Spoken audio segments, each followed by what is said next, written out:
Well, when allies disagree publicly, the world pays attention.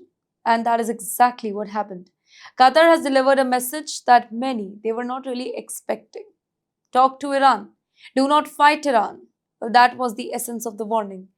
Speaking about the Strait of Hormuz, Qatar kind of described it as the neck of the world. Can you think about the phrase?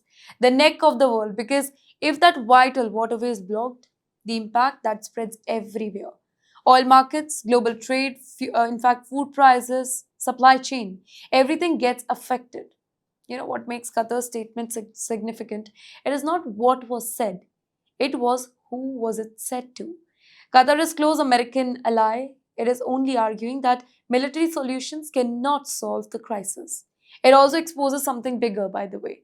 The Gulf themselves, they are not fully united how to handle Iran. Some want pressure, some want deterrence, other want engagement, and that division matters. You know why? Because it is the Middle East we are talking about.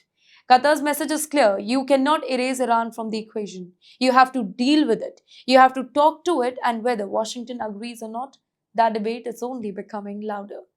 In the meantime, by the way, another disagreement is emerging, and this time inside the Western alliance itself.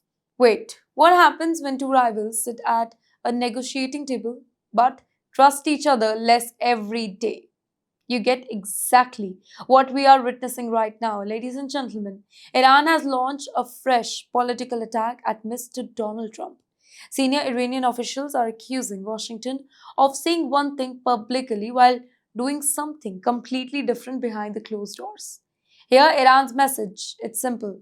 How can there be meaningful negotiations while pressure continues?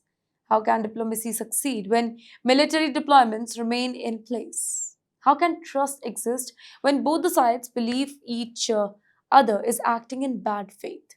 Ladies and gentlemen, the whole dispute centers around the Strait of Hormuz, basically a narrow stretch of water, but one of the most important waterway on planet Earth. A huge portion of global oil, it supplies through this particular route. So any disruption here, it can affect everything. It can affect prices, shipping costs, inflation, and economies across the globe. Here, Iran believes pressure tactics, they are preventing diplomatic progress. The United States argues that security concerns cannot be ignored. And here is the cycle that continues: accusation, response, counter response, more tension, less trust. This is the dangerous reality of modern geopolitics, by the way. Sometimes war begins not because diplomacy fails overnight, but because diplomacy slowly dies over months and years. And tonight, many fear that trust between Washington and Tehran that may be reaching its lowest point. But interestingly, one key American ally believes that fighting Iran it is not the answer anymore.